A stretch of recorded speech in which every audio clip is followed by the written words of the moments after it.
mari kita bahas dengan soal pertama, yaitu tim perawat terlibat dalam proses evakuasi korban di suatu daerah yang mengalami bencana gempa bumi. Perawat melakukan triase pada salah satu korban yang mengalami pneumotorak terbuka. Apakah warna kode yang harus dipasang oleh perawat pada kasus di atas? A. Biru, B. Hijau, C. Hitam, D. Merah, E. Kuning.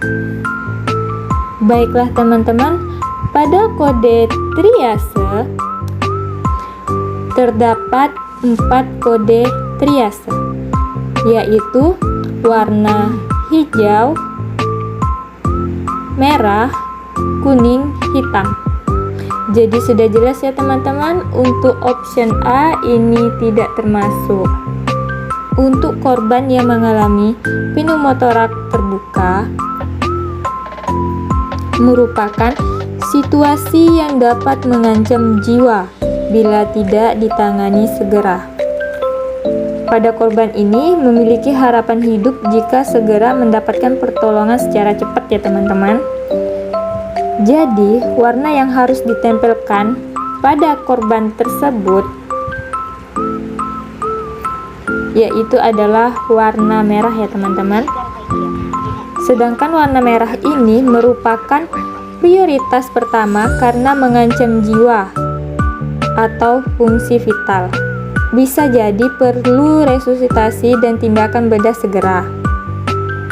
Penanganan dan memindahkan bersifat segera, yaitu gangguan pada jalan nafas ya teman-teman. Contohnya adalah sumbatan jalan nafas, tension pneumotorak, shock hemoragik, luka terpotong dan lain-lainnya ya teman-teman. Itu semua termasuk pada kode triase warna merah. Jadi sudah jelas jawabannya adalah D ya teman-teman. Baiklah, selanjutnya soal nomor 2, yaitu seorang perawat mendapati pasien laki-laki berusia 51 tahun yang unresponsif. Pasien tidak bernafas dan tidak teraba nadi. Saat ini perawat akan melakukan kompresi dada.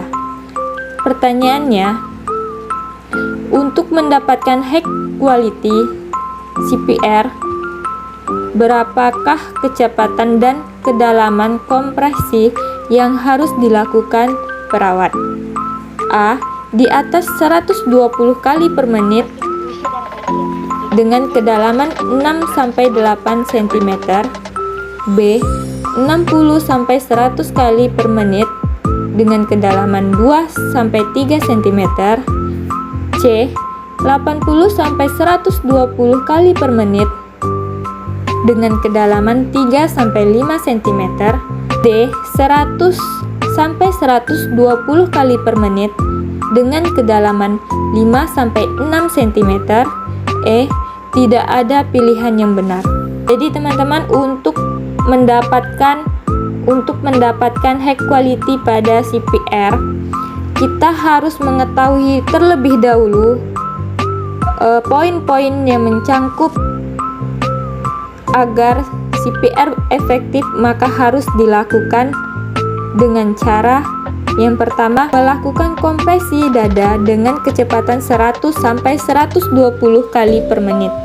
Di sini kita lihat ya teman-teman, untuk mendapatkan hasil yang kualitas tinggi itu 100-120 kali per menit ya teman-teman.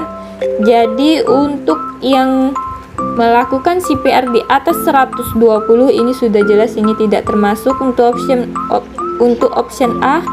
Untuk option B ini juga tidak termasuk ya teman-teman. Untuk option C ini juga tidak termasuk ya teman-teman. Untuk option D ini bisa jadi ya teman-teman. Kita lihat dulu poin keduanya, melakukan kompresi dada dengan kedalaman 5-6 cm. Ini jadi sudah jelas ya teman-teman, jawabannya adalah D. Selanjutnya soal nomor 3. Seorang bayi berusia 10 bulan dibawa ke IGD oleh keluarganya setelah menelan benda kecil yang tidak sengaja terletak di dekat bayi. Bayi tidak dapat mengeluarkan suara, terdengar suara stridor, dan terdapat sumbatan jalan napas total. Setelah dilakukan teknik back blow, diikuti chest thrust berulang-ulang sebanyak 5 kali, namun sumbatan napas tidak teratasi dan bayi terlihat semakin membiru. Perawat bersiap melakukan CPR. Bagaimana rasio kompresi dan ventilasi yang tepat dilakukan oleh perawat? Untuk option A 30:2, 1 penolong. Untuk option B 30:1, 1 penolong. Option C 15:1, 2 penolong. Option D 15:1, 1 maupun 2 penolong. Untuk option E 30:2, 1 maupun 2 penolong. Nah, sebelumnya teman-teman harus tahu dulu nih rasio kompresi dan ventilasi yang tepat. Yang tepat itu 30:2 jika 1 penolong ya teman-teman, dan 15:2 jika terdapat 2 penolong. Jadi di sini jawabannya sudah jelas, yaitu A 30:2 untuk 1 penolong. Soal nomor 4. Seorang laki-laki berusia 23 tahun dilarikan ke IGD setelah tidak sengaja merobek bagian brachial arterinya. Ketika berusaha melompati pagar dengan kawat berduri saat mengikuti kegiatan demonstrasi. Apakah cara yang tepat dan cepat dilakukan perawat untuk menghentikan pendarahan pada pasien tersebut? A. Memakaikan klem. B. Memberikan terapi. C. Memberikan tekanan langsung pada luka. D. Memasang torniket pada bagian distal luka. E. Memasang torniket pada bagian proksimal dari sisi luka. Nah, jadi ini teman-teman, ada seorang laki-laki berusia 23 tahun dilarikan ke IGD dengan luka robekan pada bagian brachial arteri. Jadi pertanyaannya, cara yang tepat dan cepat dilakukan perawat untuk menghentikan pendarahan pada pasien tersebut. Untuk option A, pemakaian klem. Ini kayaknya kurang tepat ya teman-teman, membutuhkan waktu untuk memasang klem kan kita ngebutuhkan waktu juga ya teman-teman. Ini juga enggak, sama option B juga ini enggak ya teman-teman, enggak termasuk.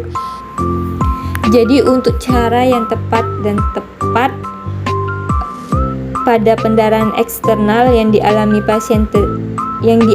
pasien tersebut dapat ditangani dengan memberikan penekanan langsung pada luka ya teman-teman. Jadi jawabannya C ya teman-teman, ini sudah jelas jawabannya C. Kalau untuk memasang tourniquet ini untuk option D sama E ini tidak termasuk teman-teman, dikarenakan memasang tourniquet ini tidak untuk menghentikan pendarahan. Jadi untuk cara yang tepat untuk menghentikan pendarahan yaitu sudah jelas, jawabannya adalah option C, memberikan tekanan langsung pada luka. Baiklah teman-teman, sekian dari saya, semoga bermanfaat untuk teman-teman semua. Sekian dari saya, terima kasih.